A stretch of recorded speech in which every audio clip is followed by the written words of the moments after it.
ዛሬ በዚህ ቪዲዮ የኢንተርኔት፣ የኢንዱስትሪ፣ የኤሌክትሪክ ኢነርጂ ዓለም ላይ ካመጡት ለውጥ በአራት እጥፍ እያመጣ ስላለው ስለ አስፈሪው ስለ ኤአይ ቴክኖሎጂ በሰፊው እንላለን። ኤአይ ያው በቀን ተቀን ውሏችን ከመስማት አልፈን እየተጠቀምነው እንገኛለን። በየቀኑ እንሰማዋለን እንደማለት ነው። ኤአይ ማለት ምን ማለት ነው ወደሚለው እንምጣ። ኤአይ ወይንም አርቲፊሻል ኢንተለጀንት ማለት ከስሙ መነሳት እንደሚችለው አርቲፊሻል ማለት ማን ሜድ ወይንም ሜድ ባይ ሂውማን እንደማለት ነው። ኢንተለጀንት ማለት ደግሞ ያው ብልህነት እንደማለት ነው። አርቲፊሻል ኢንተለጀንት ማለት በሰው ልጅ የተሰራ ክሬት የተደረገ ብልህ የሆነ ነገር እንደማለት ነው።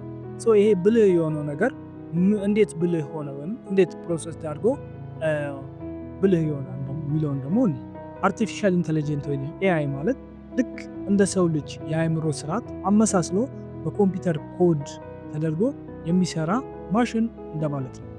ምን አይነት የአእምሮ ስርዓታችንን ፕሮሰስ ያደርጋል ወደሚለው እንምጣ። እንዴት የሰው ልጅ የአእምሮ ስርዓት ይሰራል ወደሚለው ስናይ ደግሞ አእምሮአችን እንዴት ይሰራል?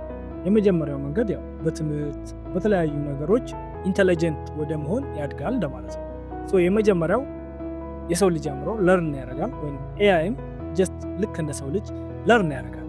ለርኒንግ ማለት የሆነ ነገርን በመስማት በማየት ወይ ደግሞ በቃል በወርድ በጽሁፍ ሳምቲንግ በቮይስ በተለያየ ነገር ለርን የማድረግ ሂደት ማለት ነው። ኤአይም ለርን ያደርጋል ማለት ነው። ይሄ ነገር እንደዚህ ነው፣ ይሄ ነገር ደግሞ እንደዚህ ነው እያለ በየቀኑ በሚማር ፕሮሰስ ያልፋል ማለት ነው። ሁለተኛው ደግሞ አንደርስታንዲንግ ሂውማን ላንጉዌጅ ወይንም ደግሞ አንደርስታንዲንግ ናቹራል ላንጉዌጅ ልክ እኛ የሰው ልጆች የምንግባባባቸው ላንጉዌጆች ወይንም ደግሞ ቋንቋዎች እንዳሉ ኤአይም በዛ መልክ እኛ ለምሳሌ ቻትጂፒቲ፣ ጄሚናይ፣ ክላውዲ ወይንም የማንኛውም ኤአይ ቱል ስንጠቀም እንጽፍለታለን፣ ራይት ስናደርግለት ከኛ ጋር ኮሚኒኬት እያደረገ ነው።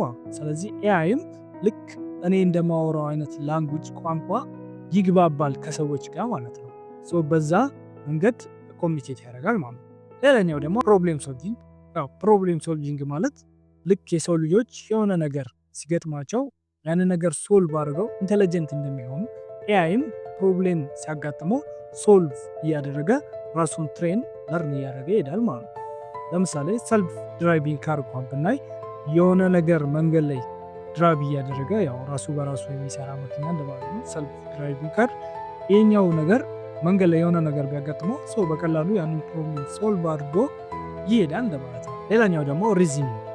ሪዝኒንግ ማለት የሰው ልጆች የአእምሮ ስርዓታችን እንዴት ነው የሆነ ነገር ከሆነ ነገር የተሻለ ለማለት ሪዝኒንግ ሆነም ምክንያታዊ መሆን አለበት። ልክ ኤአይ የዛን የአእምሮ ስርዓታችንን ሪዝኒንግ ፓወር ይጠቀማል እንደማለት ነው። ለምሳሌ እንኳን ብንል ኢሜል ስፓይ ተደረጉ ስፓይ ካልተደረጉ ለይልን ፊልተር አድርግልን ብንለው ያንን ነገር በዚህ ምክንያት ይሄ ስፓይ ተደረገ ነው፣ በዚህ ምክንያት ሎጂካል የሆኑ ፕሮሰሶችን አልፎ ኤአዩ እንደዛ ይጠቀማል እንደማለት ነው። ሌላኛው ደግሞ ፐርሰፕሽን። ፐርሰፕሽን ማለት ምን ማለት ነው? በማየት በመስማት ኦር ደግሞ የሆነ ነገርን በመቅመስ ኦር ሰምቲንግ በነዛ ይሄ በአምስቱ የስሜት ህዋሶቻችን የምናገኘው ኢንፎርሜሽን ወይም ደግሞ ዳታ እንደማለት ነው። ኤአይም ለምሳሌ ሮቦቶች ካሜራ ይኖራቸዋል፣ ቮይስ አንደርስታንድ የሚያደርጉ ቱሎች ይኖራል፣ ወይም ደግሞ ኢሜጅ ፌስ ሪኮግናይዝ የሚያደርጉ ፐርሰፕሽን እንዲያደርጉ የሚረዳቸውን ቱሎችን ይጠቀማሉ።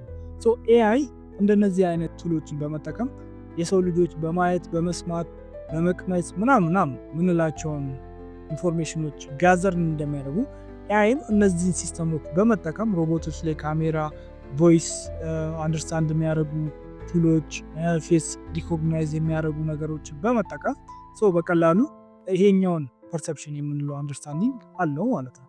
ሌላ መጨረሻ ላይ የምናገኘው ደግሞ ዲሲሽን ሜኪንግ። ዲሲሽን ሜኪንግ ስንል ኤአይ እነዚህ ፕሮሰሶች ብቻ ማለፍ ሳይሆን አስፈላጊ ሲሆን ውሳኔ እንዲወስን ትሬን ይደረጋል ማለት ነው። ይሄ ፕሮሰስ አድርጎ ዲሳይድ የሆነ ነገር አክሽን እንዲያደርግ አድርጓል ማለት ነው። አክሽን እንዲያደርግ የሚጠቀማቸው አክቹዌተር የሚባል ነገር አለ። ኤአይ እነዚህ አይነት ነገሮችን አክቹዌት ዲሳይድ በማድረግ ዲሲሽን በመወሰን የራሱን ውሳኔ ዲሳይድ ያደርጋል ማለት ነው። እነዚህ ፕሮሰሶችን አልፎ ነው ልክ የሰው ልጅ የአእምሮ ስርዓት አንድ ህጻን ልጅ የአእምሮ ስርዓቱ ልክ በእነዚህ ፕሮሰሶች አልፎ ኢንተለጀንት እንደሚሆነው ኤአይም በእነዚህ ነገሮች አልፎ ለርን ብቻ ማድረግ ሳይሆን በየቀኑ ዴይ ቱ ዴይ ራሱን እያሰለጠነ ራሱን እያስተማረ ትሬን ተደርጎ በየዕለቱ ብልህ እየሆነ ይሄዳል። እነዚህ ፕሮሰሶች ኤአይ ብልህ እንዲሆን ከሚያደርጋቸው ምሳሌዎች መሃል ነው። ስለተከታተላችሁኝ አመሰግናለሁ። ቴንክ ዩ